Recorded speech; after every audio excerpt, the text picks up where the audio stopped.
নমস্কার, আমি মৃদুলা চ্যাটার্জি। আজকে শোনাবো অবেলা প্রতীকের হৃদয়ের নীল খাম।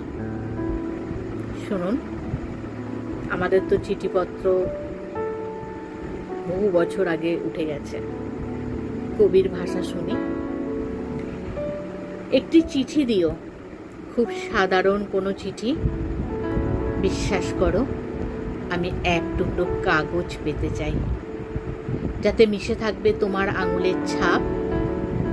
ভেতরে কোনো দামি শব্দ না থাকলেও চলবে, শুধু কয়েক লাইন কাটাকাটি করা ভালোবাসা থাকলেই হবে।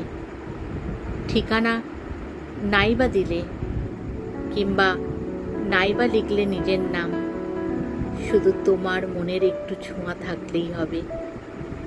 আমি ঠিক বুঝে নেব এই নীরবতার আড়ালে লুকিয়ে আছো তুমি। কেমন লাগছে আপনাদের একটু জানাবেন। ধন্যবাদ, সবাই খুব ভালো থাকবেন।